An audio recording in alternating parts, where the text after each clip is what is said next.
when you think about everything that you've done, gone through, and see how it's like orchestrated together for these moments in your life to make these decisions to catapult you into the next stage of your life, that's what astounds me. That's what like is mind-boggling. It's like makes you sit back and just be so grateful and like not worry about the things that you can't control for the future.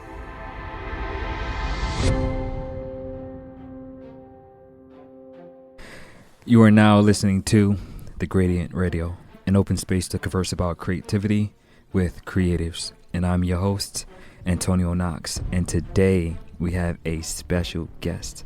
Today, our guest is empowering people to feel beautiful in their natural skin, no matter their skin color, size, age, or moment in their life. She is the founder and CEO of an ingredient conscious brand called Liploveline.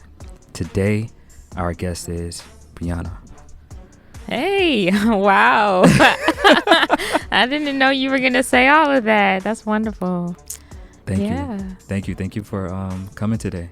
Thank you for having me. Of course. So for the people who may not know who you are, could you introduce yourself?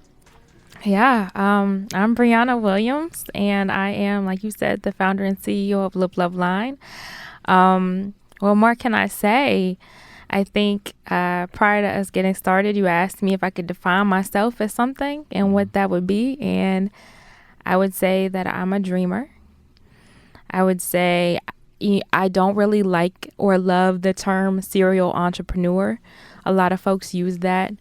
But I definitely feel like I'm passionate about the things that I want to bring to life. Nice. Yeah. So how did you get your start? Like where was your beginnings? My beginnings. How far back are we going here? As a creative specifically. Yeah. I feel like I've always been a creative. Ever since I was a young girl, I was always doing something that involved imagination or, like I said, dreaming or daydreaming about bringing some kind of thing to life or just really using nature. I was always outside. I was always playing, creating games, watching music videos and getting ideas and watching movies, being really into not only like the lyrics of a song, but the beat behind the song. I've always felt like I've had a creative spirit. I was always in some type of theater class or art class or trying some new endeavor, but honestly, I was never like truly great at anything. Like I didn't have something that I went to do. I just did a lot of things because I wanted to try everything, right? And I think that because I had that spirit, I've always admired different people for their talents and their gifts, right? And so I've always enjoyed hearing someone sing or play an instrument or display their gifts or their talents through art and painting and writing and poetry. So I've always enjoyed that. I feel like those are truly God-given gifts and talents. And so to see someone thrive in that, I truly like, that's something that I love. And so I feel like I found my gifts through that, right? As a creative, and like I figured out, you know, I'm good at the things that bring me joy. I'm good at trying things. I'm good at bringing things to life, whether or not, you know, I'm truly like, I need to practice at them or something like that. Like, I just enjoy trying new things and building things from nothing, right? Yeah. Yeah. So the last person we had, her name was Shay. She was she called herself an artist, but she's done photography and so many things, and she didn't really get her start or she didn't really call herself a creative until like her early 20s. Like she didn't really start to be like creative in her world, or create things in her world until like her early 20s once she got to college. But from you, it seemed like you started at a very earlier age, and you had a journey by just doing different things, looking at different types of people. You spoke about people like having like God-given abilities. Do you believe that you are one of those people that you have like a God-given ability from like a creative standpoint? I would always say yes, because I feel like everyone does, right? You just have to figure out what that is. It may not be specific to an instrument or, you know, being able to truly sing to a certain caliber or something like that. Sure. But like I say, I think it goes back to whether or not you utilize that gift and you practice with that gift and you really honor that gift in a way. So I may have gifts that I've never even really truly tapped into in that way. But I feel like whatever I decide to give my all to and I give my focus to, I'm able to breathe life into that, right? Yeah. So, yeah. So are there gifts that you do have that you know you have, but you're not utilizing? Oh, yeah, all the time. Like I have had to learn not to put a lot of pressure on myself, right? Because there's time where I feel like I'm lazy, you know? And I think it's a mental thing a lot of times. Like you do so much all the time. So when you rest, you feel like, oh, I should be doing something. Sure. Oh, I should be creating something. Oh, why am I not on TikTok making a cool video? Why am I not doing this or doing that? Feeling like, you know, you're letting the ball drop when you really just have a moment of peace, like a moment to do nothing, right? Sure. And sometimes that's a gift.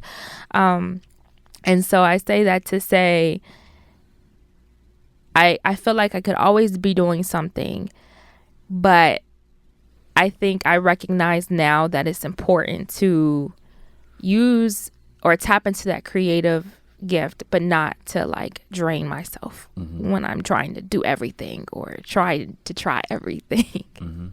Yeah. Yeah. So when we first came into contact with each other, I think it was through the Sweet Talk podcast.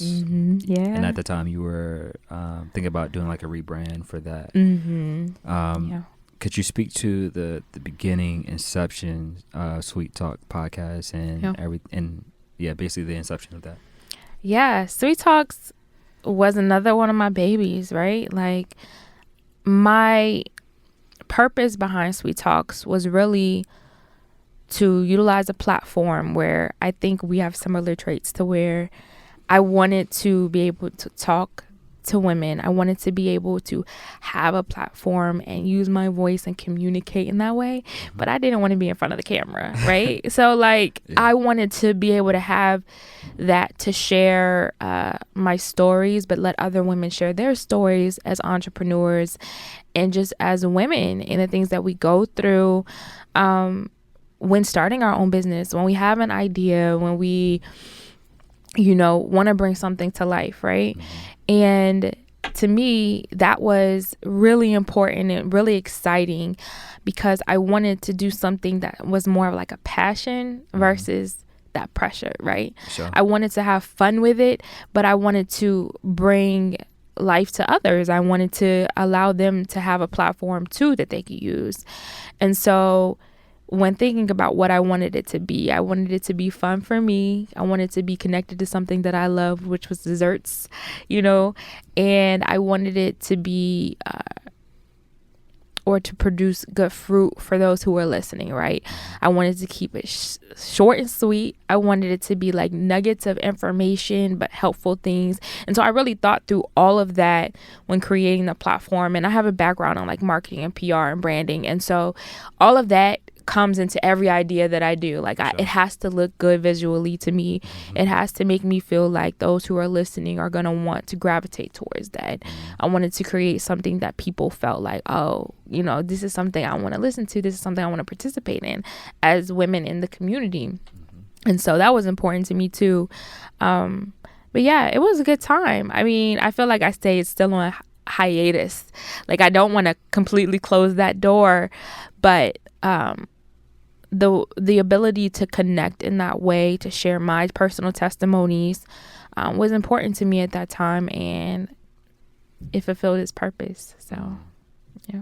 Yeah, I was going to ask you, do you think you fulfilled that? But you just kind of said Yeah. you did. I feel like when I decided to hold that, it was a decision not made lightly, but it was a decision that I was ultimately okay with, because I felt like I did what I set out to do.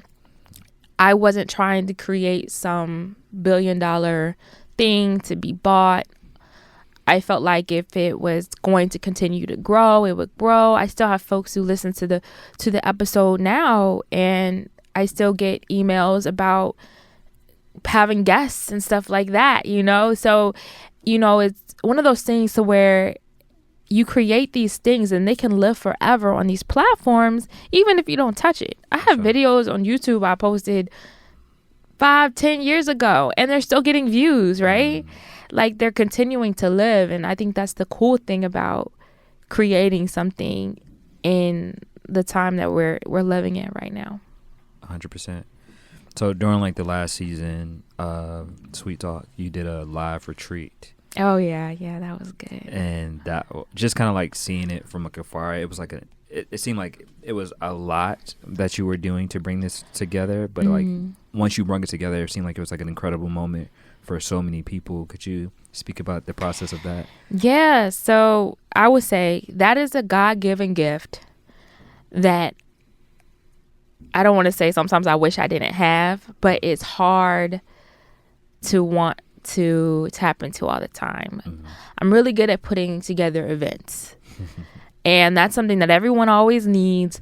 But like, as everyone knows, there's so many moving pieces to it. You know, you really thrive when you have a team. I'm really good at creating the overarching plan and dictating, right? So telling people what I need you to do for me so that we can make this thing incredible, right? We can make this thing be what it is supposed to be. And so that event to me was a way for me to bring my listeners to me, but also create a space where they could connect, and a space where truly entrepreneurs could show their product, could talk about their services, could do what they were trying to do with whatever business that they had, but then also bringing some type of educational purpose right to it, but not forgetting the fun. Like, I had a lot of fun putting that together. It was a little bit stressful, but like any event planning, but I really enjoyed creating that space. And it, like you said, it was magical that day. I mean, you could feel the energy in the space. We had a lot of just local vendors and, like I said, entrepreneurs come and supply like the nourishment of that day, but also the music, the giveaways, all of that.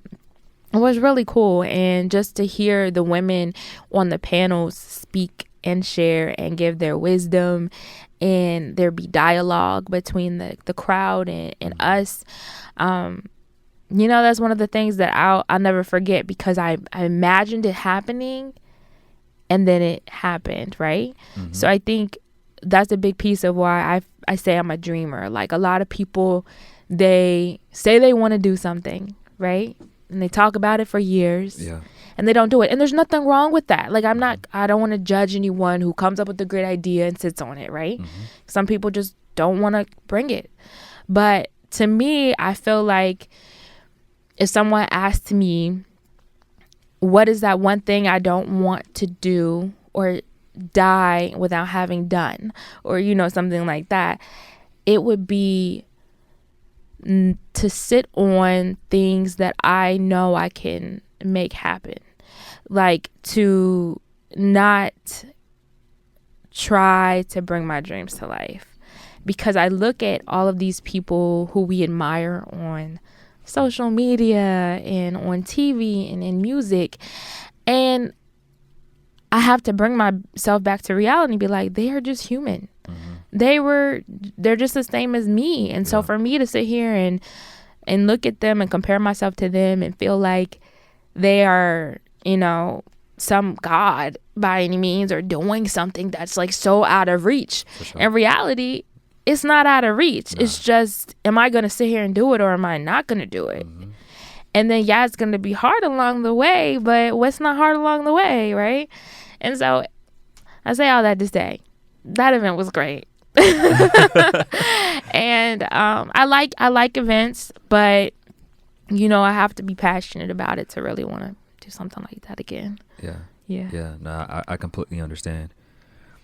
Is there earlier you said there have been like instances where you felt like lazy, mm-hmm. But I wonder, from like all of the things you've accomplished, are there things that like you've dreamed about doing but you haven't done yet? Oh yeah. And that's another scary thing. Like, again, for me, I've tried everything underneath the sun. I know the things that I want to do in life, but I also don't want to, like, again, create that pressure to feel like I have to get all of this stuff done, right? Mm-hmm. And I have secret passions, right? The things you don't share with everyone. And so there's things that I love to do, instruments I love to learn how to play. All of that takes time. And it really is understanding how much time you have, mm-hmm. and how much time you're willing to give to certain things. For sure. So yeah, I feel like I get a new passion all the time, mm-hmm. but I definitely have those ones that I've had since I was a young girl. So mm-hmm. yeah. Yeah. Something I can like relate to you was that like all of the ideas I've had, mm-hmm. I never wanted to not go after. Yeah. Right? Like I didn't want to like die, and I had that idea inside of me, mm-hmm. and it was something that was like unfulfilled, because they say like the graveyard is like one of the richest places, because so many people die with like $1 trillion ideas or $1 billion ideas, or just like ideas in particular, mm-hmm. that could have enriched their lives, but like enriched the lives of others, but they were too afraid or didn't necessarily have the belief in themselves to go after. And so like that's why kind of like this platform exists, but like also like everything that I do within like my life, like I just want to like when I leave, like when it's my time to go, I want to make sure that I don't have anything left in me. Yeah. It's crazy you said that, and you'll be the first one I told, and probably now everybody else will be the first one I told. I had a dream the other night, and so when I say I'm a dreamer, I say it figuratively and literally. Like, I have dreams a lot. Not necessarily dreams always telling me to do something. The daydreaming and the dreaming of other ideas, that's a little bit different. But I had a dream the other night that didn't scare me, but made me feel like, whoa, like, it made me think a little bit more. But someone in my dream told me that I am going to change the way the world views and thinks about something, and that I have to live through my weaknesses. Mm. And I remembered that as clear as day when I woke up. And a lot of the times, sometimes I can't even remember what I dreamt about. I remember the feeling, or I remember maybe where I was or who might have been in it. But I remember the feeling of someone like holding me and telling me these things. And when things like that happen, you have to listen, right? You have to sit here and say, okay, this is bigger than me, right? This is something that I can't push aside, like, because being an entrepreneur, being a creative, being somebody who does something, who's going after something that's not been done before, is hard. Like, it's challenging. Like, yeah, you have people who might be have done something similar, and you can maybe follow some of the things that they did to help you along the way. But some of these things that you have to understand, you're going to be the first one to do. Yeah. And be okay with that. And it can be scary, but it can be exciting. It can be encouraging, but it can be terrifying at the same time. And so I've just learned to understand that I'm a being, mm-hmm. and I have to listen to when God is speaking to me. I have to listen to my body. I have to listen to my heart. I have to listen to everything that's talking to me throughout life, because if I ignore it, something's gonna go wrong, right? So yeah. Have you heard of the quote that Steve Harvey speaks about when he speaks? He has a quote that he borrows from Albert Einstein, and basically he says, like, imagination is everything.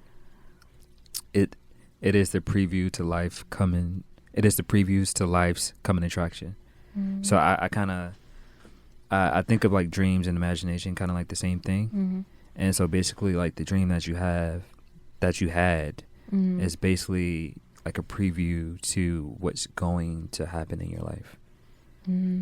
Yeah, it's crazy thing. I still, when I woke up, I sat there for like 30 minutes replaying those thoughts over and over again, because in my mind, I didn't want to forget those words, but I also wanted to understand what was being said to me, right? Like, I wanted to understand if this was something that I was supposed to be truly, like, now grasping and moving forward with. And I felt at peace with it. And so, sure. I mean, I agree, but it's like a level of, it's still surreal. Like, it still, to me, shocks me in a way, or makes me feel like, am I that special? Like, that something is told to me, but then I have to remind myself, yeah, you are that special, right? Yeah. We have to understand that we were all created to be special in a certain way. And so that's something to me that I have to constantly remind myself of in everything that I'm doing. Because, again, like, if you compare yourself to others, or what stage they're at, or what they're doing, or what they're creating, and having an admiration for them versus a comparison in the sense that you're not good enough, or you're not doing as much as they are, versus saying, wow, they're doing a lot, they're doing good, like, I really, they are blessed, in that sense, versus saying I'm not what they are, right? Like, having to shift your mind in that way is important. No, I mean, I agree with you like 100%. Like, one thing I want to start was, like, I've never had a dream like that. Like, every time I've, like, acted on something, it's always been like a feeling for me to do something. So to be able to have a dream, for maybe that was God's way of like speaking to you, like, that's like so powerful. But also to be able to have the ability to kind of like act on like that is like, takes so much courage. Oh my gosh, that's the scary part, because I say I dream and those things happen, but this was, to me, one of the most clearest moments, right? And so another way that I feel like God talks to me is through other people. So every time I've ever needed something, or needed an answer to a question, or needed to know which direction to go, like, literally my phone would ring. Or I'd walk into the grocery store and I'd run into somebody, or I'd meet a stranger, or I'd get a random email, or, I feel like every time I decide I'm going to move forward with one of my dreams or my ideas, my first prayer, or first thing that I say is, God, if this is something you want me to do, make it easy for me. And not in the sense of like, I'm not going to have to work hard, but show me that the right people are coming, I'm being aligned in the right way. And then I can know that I'm supposed to keep going in that way, right? Like, and I'm not feeling like this is a no, this is not for you. Because there's moments where I remember him telling me, no, this is not for you. And I'm like being hard-headed and stubborn, and I am like pushing forward, and then I break. And it's like a moment of like, all right, I gave you what you wanted, and it was nothing that I wanted. Like, it was the exact opposite that I wanted. I remember I wanted this job. I said, I was working, where was I working? I was in college. I wanted a job where I could just go in, do the job, and leave. I was like, I didn't want anything purposeful. Like, I just wanted to go make the money and leave. And I literally prayed for that. I said, God, give me something easy like this. I randomly got a job at this, I don't even remember what it was. It was some kind of tech company. I had no idea what I was doing. Went in, met the guy. I felt like the person who was overseeing me, he was like, basically pulled out all these spreadsheets and was like, I need you to read these numbers and like tell me if something looks off. I had no background in this. I don't know why they trusted me with this job, but it was a job where like I had a batch to scan in. I felt kind of grown. Like I went in, I would read these numbers all day, and if something looked off, I would tell them. And then I was also in grad school. Yeah, I was in grad school after that. And I just remember so much turmoil and stuff started happening in my life. And I was like dreading going into this job every day. Then all of a sudden, this higher supervisor comes in and they pull me aside and they're talking to me and they're starting to offer me another like higher role, like position, paid job. And it was just a really weird time. A lot of things started happening in my life, but that job was so not aligned with what I was supposed to be doing that it ended up like killing my spirit at that time. I felt like I wanted to run so far from that job, and I literally didn't get my 2 weeks notice or anything. There's just one day I came in, I told my boss, I said, I can't do this anymore. I had to leave. And I've never done that with any other job in my life, but I was young. Still young now. But I was in grad school. I had a lot on my plate. I had like some stuff going on in my family. But I remember looking at that and never forgetting that moment of like, God, I asked you for a job where I went in and I did the work and I left. And it was like the exact opposite of anything that I ever wanted.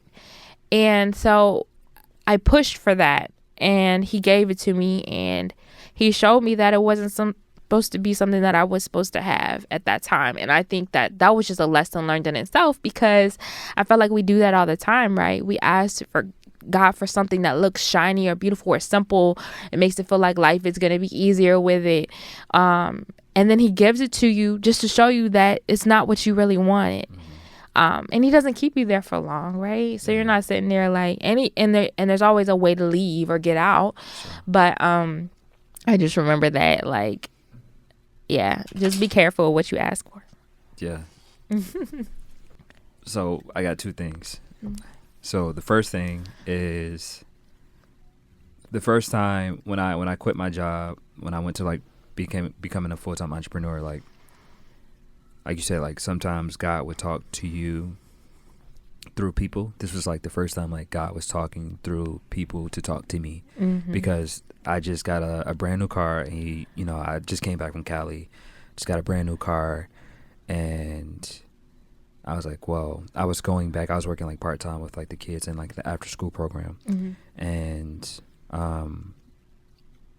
he was telling me to quit, basically, right? And I just got this like brand new car, and I'm like, I'm not going to quit, right?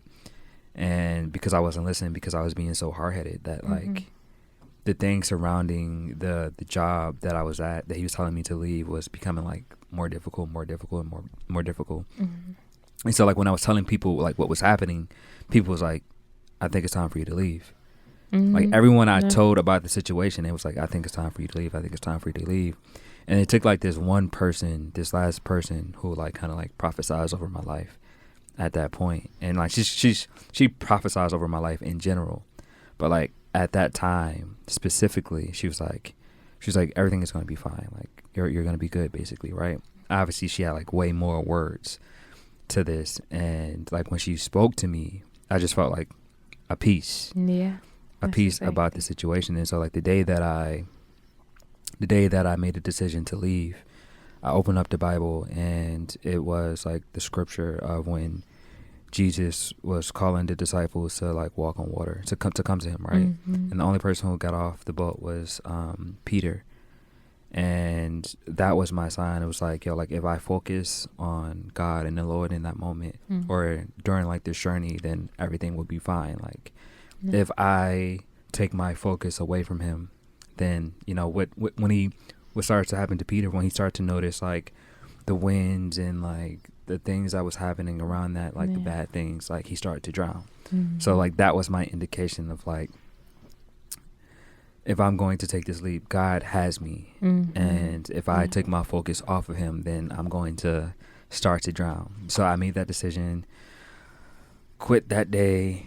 And now it's about to be like 5 years this year, me being like a full-time entrepreneur. That's great. That's encouraging to me. Because as you know, I recently did a similar thing. I left my full-time job. And it's a very similar story in the sense of, I feel like I can always sense when there's about to be a shift in my life or when there needs to be a change. I left for like Christmas break, and every day as I started going back and knowing I was going back to work, I started feeling like this just turmoil in me, and literally the day before I was supposed to go back in, I read, it was scripture, but it was in, I think it was, what is it, Joyce Meyer's, it was a book. Okay. And yes, I'm reading a book called Do It Afraid.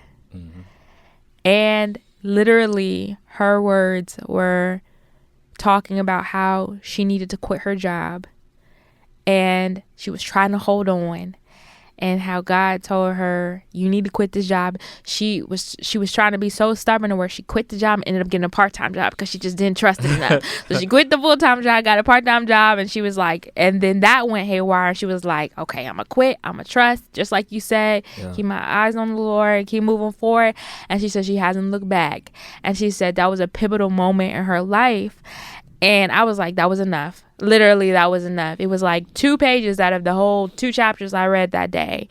And I was like, are you kidding me, Lord? Like, you know, when I say speaking to you and just being cognizant of when you really ask for direction, or you ask, or you're feeling lost and you don't know what to do, making sure you're not just asking, but being receptive to the way you may receive an answer, right? But not always trying to make your answer, right? Not trying to sit there and say, should I have ice cream today?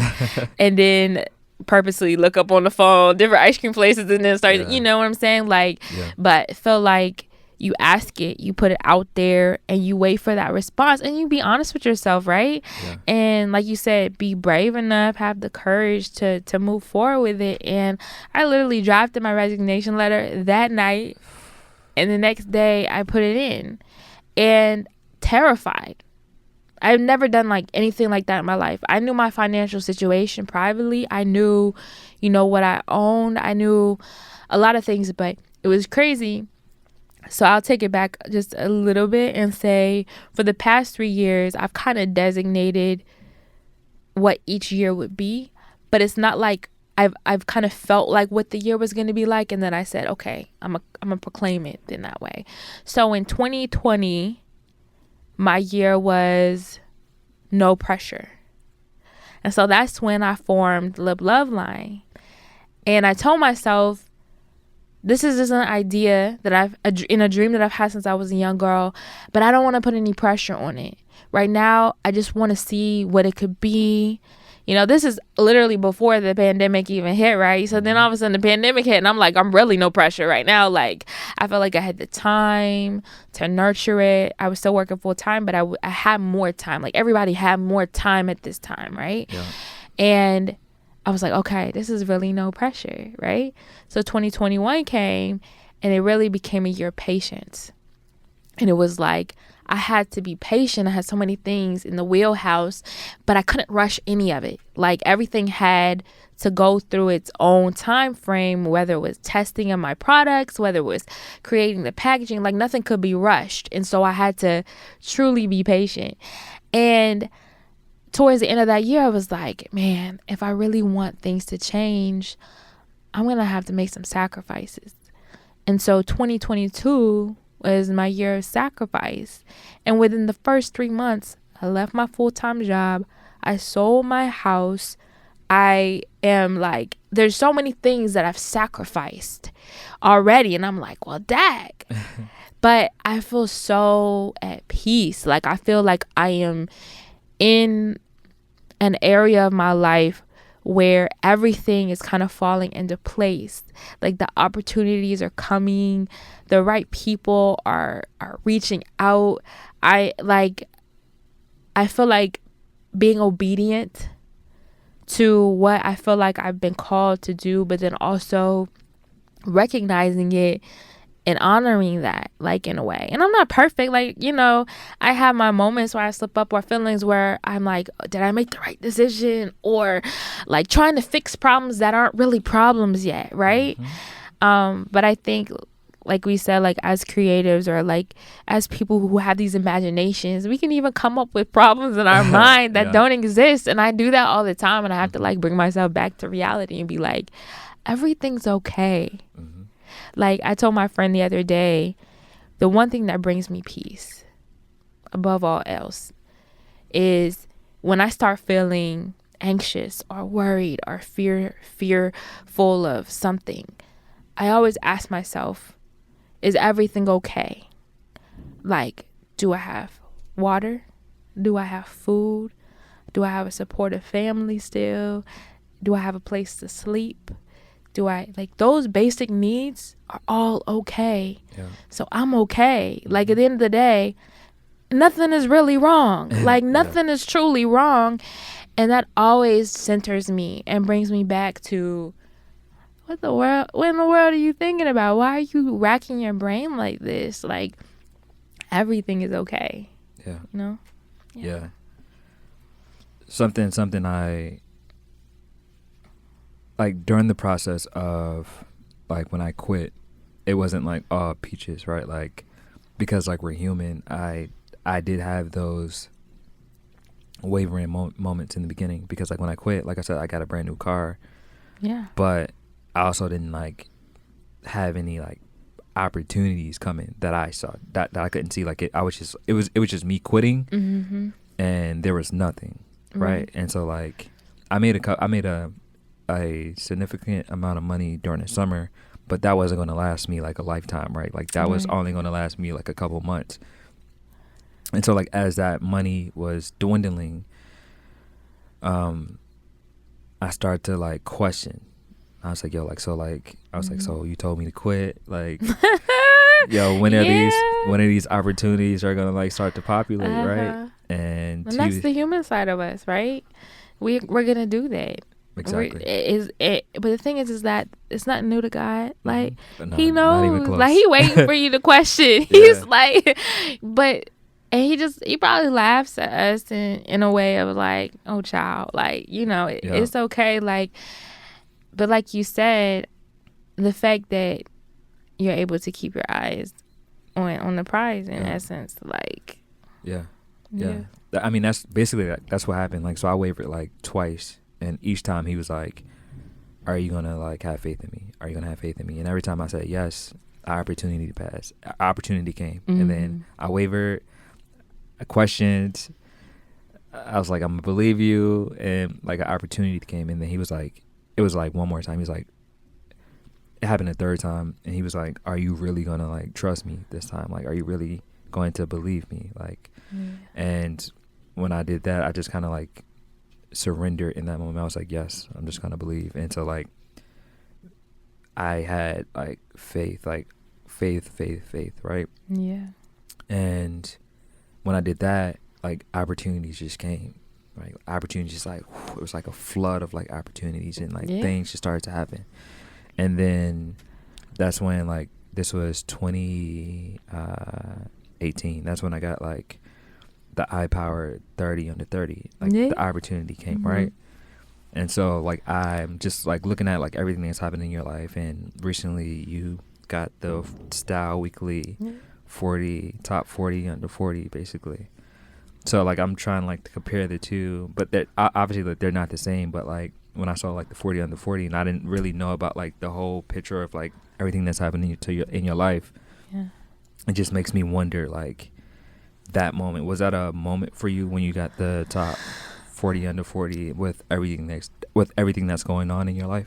Yeah, I mean, that's just one of many things sure. that, again, God has showed me that I'm on the right path, or that He's going to continue to push me along and to supply whatever I need, whether or not that is recognition or connections for my business. For sure. It was crazy because when I resigned from my job, I had not yet been, well, okay, I'll say I didn't really know what I was going to do, right? I knew I was going to be the founder and CEO of Liploveline, but what does that mean? Like, I didn't know how to be a true CEO yet. Like, it was not necessarily a side hustle because I put so much into it, but it was still like, and I'm still to this day, right now, trying to figure out what that looks like for me. What is that routine for me owning this business? But I applied for an accelerator program the same week I resigned. And the same accelerator program I applied to 2 rounds ago. And I didn't even make an interview. And I got word, I think it was either towards the end of January, I got an interview. And I was like, oh my gosh, like, I didn't think I was going to get an interview. This is like a nationally recognized accelerator program for my business. $20,000, no equity. All these resources, mentors, programming for 3 months. And to me, I was like, Lord, you better show out. Like, I had no idea what my life is going to look like past the time that I left my job. And so for that opportunity to come and for me to interview and be selected, only 9 companies were selected out of over 200 applications. That was a jaw-dropping moment for me. That was like all right, you want me to do something? Like, you really want me to do something with this? And I just, like we said, you could go on and on about all the ways that God shows you that you're moving in the right direction, that He wants you to use your gifts in certain ways. He wants you to talk and continue to do what you're doing.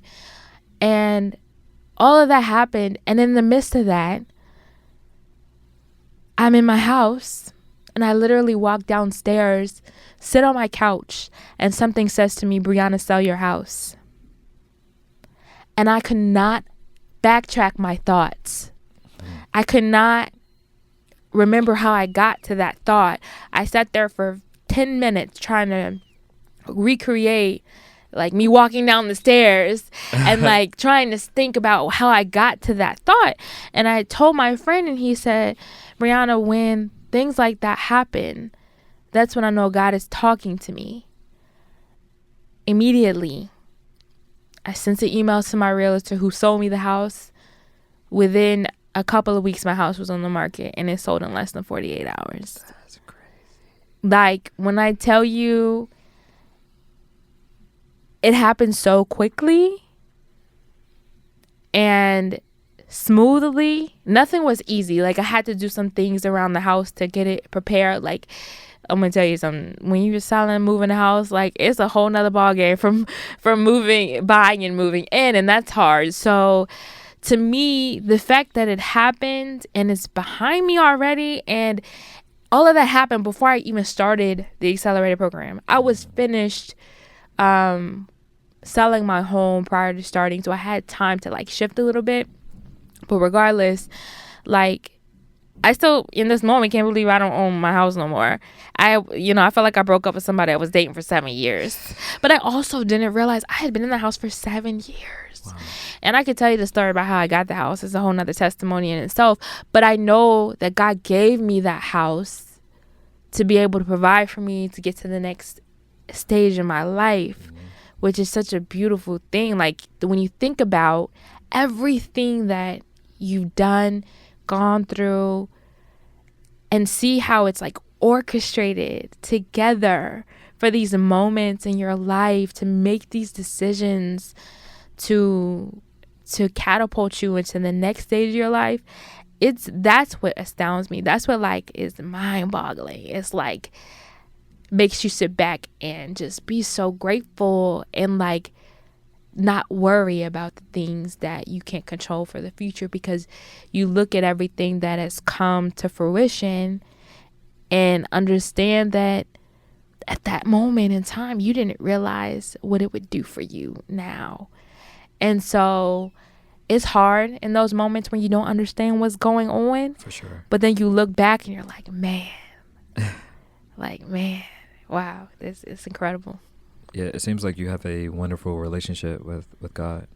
Yeah, that's beautiful. Yeah, it's incredible from the stories I've heard, and like just kind of like the faith you've had, you know, to be walking downstairs and then to hear like him say like, yo, sell your house. Like that's I've realized that I have to just start talking about it freely, because things like this happen, and I'm such an introverted person and a person who cherishes the small moments alone, that I've been feeling the need to be more vocal about it in ways. So when people ask me, even that's why my platform through Sweet Talks, I would share my testimony. I had a blog when I was in college that I would share my testimony, because I feel like those were outlets where I could do it, where I didn't have to like be out in front of folks. Mm-hmm. But you know, I feel like it's important that we talk about these things to encourage other people and to share, to like, so people know that it's real, like, right? Yeah. I mean, honestly, like that's a component of like why this exists, because it's one thing to, you know, to see like what someone has like accomplished and the things they do, but like to be able to hear the stories behind it and the testimonies and how like they overcome certain things within their lives for them to get to like that end point. Especially coming from like the Black perspective, right? Like we don't necessarily hear these stories that often, and potentially like when we do, it's like these celebrities. We never hear about like the everyday person, right? So like that's the difference. Yeah. So you spoke about back in 2020 when you started Liploveline. I'm sorry, did I say that correctly? You did. I'm so proud. I'm sorry, like it's a tongue twister. I mess it up sometimes. Yes, when you started that, but like it was something that like you've always wanted to do since, you know, the beginning. I don't want to say the beginning of time, but like when you were younger. Yeah. Speak about like that process of beginning that, you know, having the vision for that, and eventually getting to like where you are at today. Yeah, man, it's a long journey, but it's been super rewarding. So Liploveline is a ingredient conscious lip care beauty brand that's born to enhance natural beauty, simplify the beauty routine, and to inspire self-acceptance through the power of our good for you lip products, right? And so the story behind the brand is very much so connected to my story as a young Black girl, having dealt with many health issues, low self-esteem. One of the few things that made me feel beautiful was my lip gloss.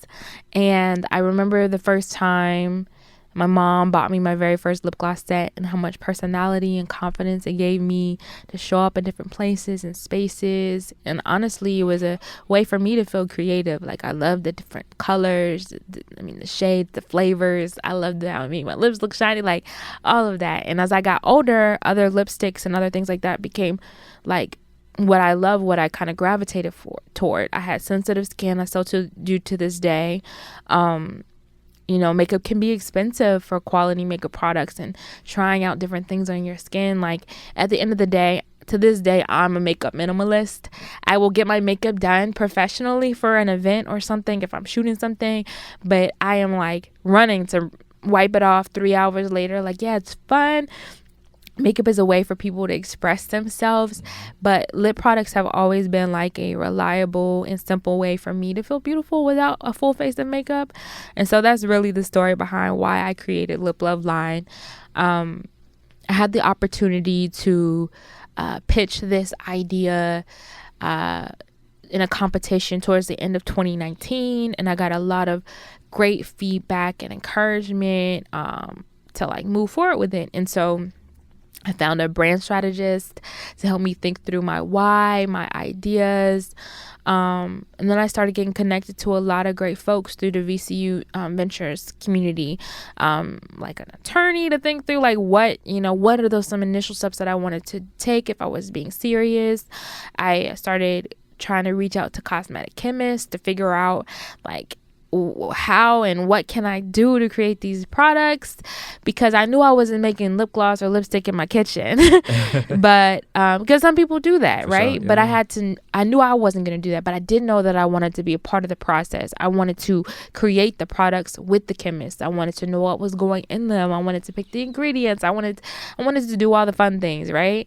And so I had a really hard decision at the beginning of the pandemic, whether or not I was going to hire someone, because I was like, I didn't know what was happening, right? And then I just took the leap. I hired someone, started formulation, then had the great opportunity because of COVID. A lot of student internships for the VCU Brand Center got canceled. And these are interns that were second year grad students of all ages, diverse backgrounds, who were going to like these major ad companies, right? Going to work on my brand. So they create like a marketing agency, and they selected Liploveline as one of their first brand partners. So they like created my logo for me. They created like my brand guidelines, some of my initial packaging. They helped me to strategize for my Kickstarter campaign. And of course, I was very involved in the process, but their support was like invaluable to me at that time. Like, all that pro bono assistance was just incredible. Again, a godsend. And then towards the end of 2020, I launched my Kickstarter campaign, and it was successful, and I exceeded my goal of $15,000, and I was able to find a manufacturer who was willing to work with me to create my products and to manufacture them. And I could tell you from beginning to end, I mean, it was a testing of my faith, because it wasn't easy. Like, I'm so used to maybe having a little bit more control in situations, but having to understand and work with vendors and companies and manufacturers, but also be empathetic, because we're in the middle of a pandemic, like, and understand that nothing is gonna happen on time. Like, I had to be realistic about it, and I had to be okay with that. And so my products, fast forward, finally finished. They were able to be launched in August of 2021. And since then, it's been kind of a whirlwind. I mean, I'm still very much so trying to figure out a lot of things on the back end. But we've been featured in a lot of different beauty publications, Essence Magazine, Birdie, Bustle, like all these great publications that I never thought my product would be in. I'm having conversations with people who, really admire what I'm doing and love the products. So all of that is important to me. But like I said, I'm still trying to understand a lot of pieces of the business and the industry. And so it's been a learning process for me from day one. And it's going to continue to be a learning process for me. And I'm okay with that. I kind of know what my goals are moving forward, and I'm hoping to like grow my team more and connect more to, again, my customers and community. And I'm just hanging on for the ride right now. Have you taken some time to like really think about everything you've accomplished? Because just, I don't know if you just talked it out, but like hearing it from like my perspective, it's like, yo, like you've accomplished so much with this company already. Like, yeah, I think that's something that I have a difficult time doing. And I'll say, try to say it in a way of like just giving myself credit. I feel like I'm so immersed in the everyday and making things happen that when I get to a certain point, people have to remind me what I've done, and I have to remind myself, and not in the sense of, I don't want to feel like I'm superwoman, but I have to, like you say, take a step back and be grateful, but also be proud of myself at the same time. And that's something I need to work on, is having those moments, and kind of admiring some of these are my gifts and my talents to like persevere or to create something out of nothing. It's not always easy, but people remind me to stop and celebrate here and there. And I feel like it's a balance of being excited about where I've come from, but also knowing I still have a long ways to go. Sure. I guess in the mindset of like where I envision things to be. And so, yeah, I'm working on living in the moment and appreciating all that I've done. Yeah. Yeah, that's good that you have that you are grateful, but you are also looking forward to the things that that are to come. Yeah. Yeah. Yeah. So, do you believe in affirmations? I do, but I have to say I am horrible at being consistent with them. Okay. Yeah. Yeah. So, like during this segment of the show, I like for people to, what's the word? To affirmationally, I don't know if that's a word or not. We'll make it a word. But for the person to speak about the things they intend to do in the future, or the things they would like to accomplish in the future. So I would say this: do not limit yourself, because like think about this as in a legacy standpoint, right? So think about the people who will watch this 100 years from now, 50 years from now, and we want you to be able to say like you spoke these things into existence. You have the power to speak these things, and the things that you intend to accomplish, and that looking back at it from like a 50-year, 100-year standpoint, people like would see, oh, like she accomplished these things, she spoke these things. Man, this is pressure. This is a pressure moment. I'm trying to think about what I would say in that sense. You know what? I think at the end of the day, I can say two things, and I'll say one thing connected to the dream that I had. And I can say I will change the way that people in the world think and view beauty.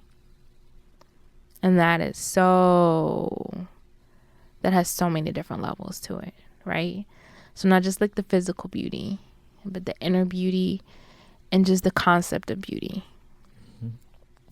And I will say that I will continue to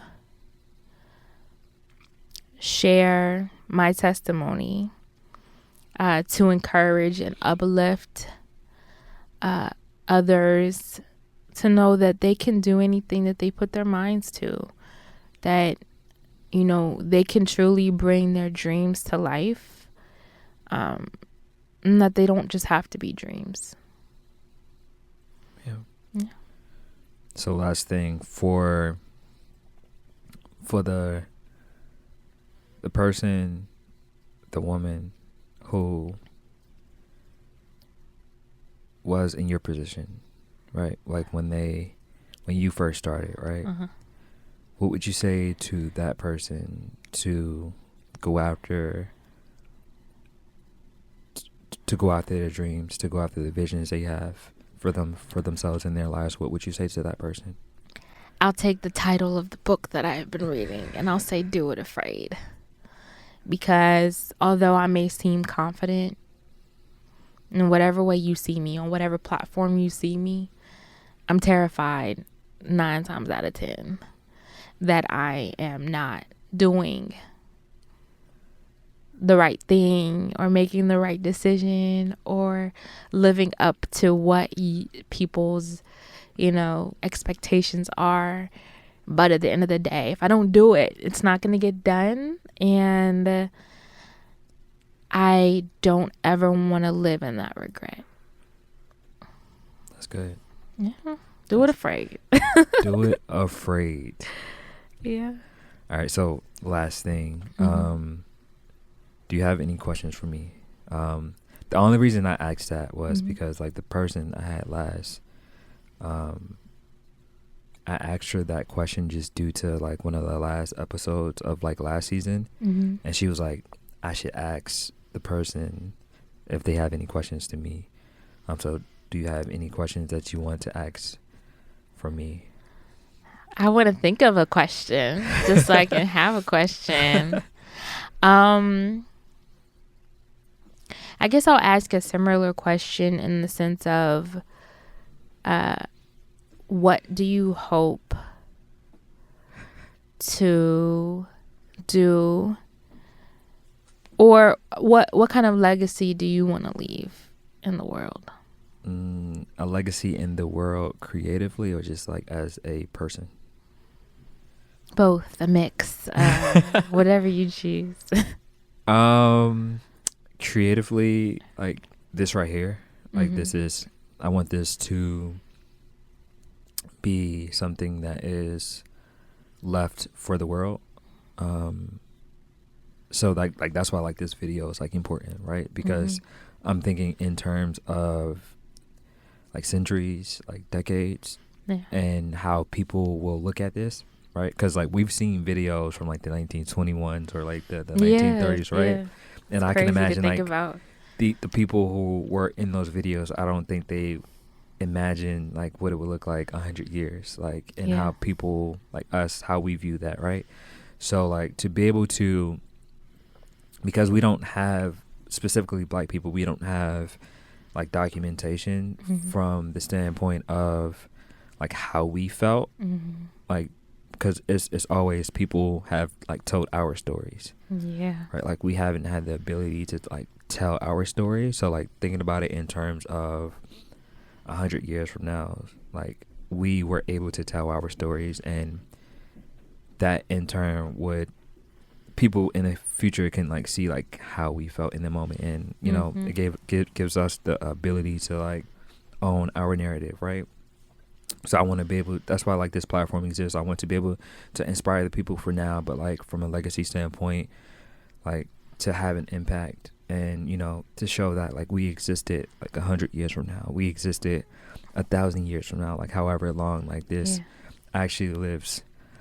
But from like a personal standpoint, I'm still, I just turned 30, so like I'm still going through like that process of like understanding and finding like what exactly I want my life to look like, right? Like, so in terms of like the relationships I cultivate with people, whether it's like family or just like people outside of that, but also just the more knowledge I obtain, like the more things I want to, like the more things shift, right? Because last year I read like 100 pages a day, and so I read about like 60 books. Wow, that's a lot of stuff in your mind. Exactly, right? A lot of words. A lot of words. And so to be able to, the knowledge that I obtained from that just gave me like an entirely different perspective. Because like a year ago, the things I wanted to accomplish was vastly different because I didn't have that knowledge. But now that I have that knowledge, and I'm continuously reading books, like the legacy I want to leave personally just looks differently.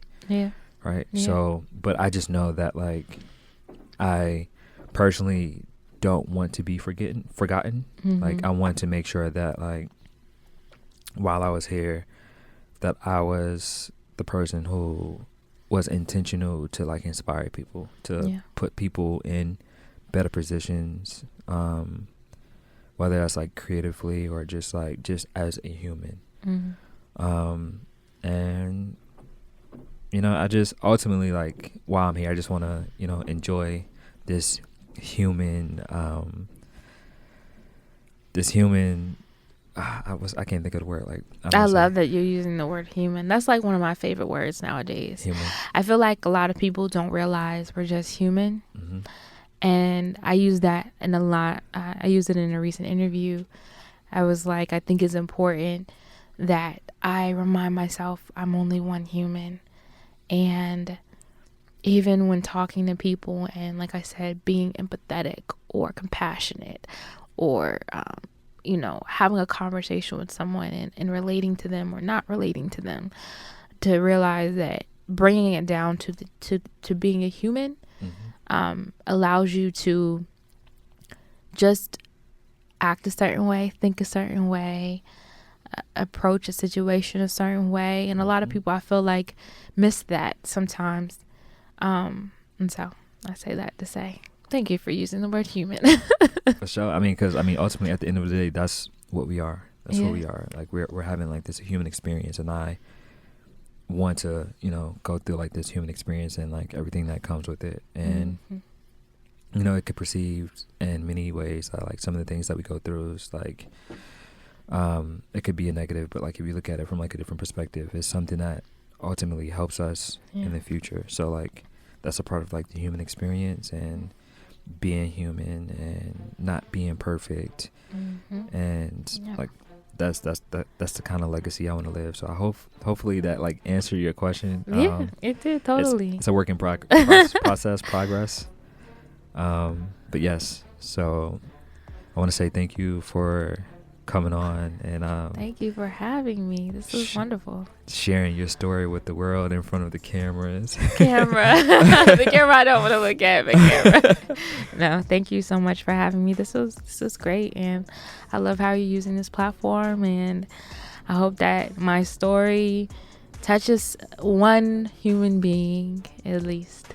100%. I know it will touch more than one. More than one person is going to be inspired by your testimony, your words, and the inspiration that you gave to others. So thank you. Thank you. So thank you. My name is Antonio Knoxx. That's Briana, and this was the Gradient Radio.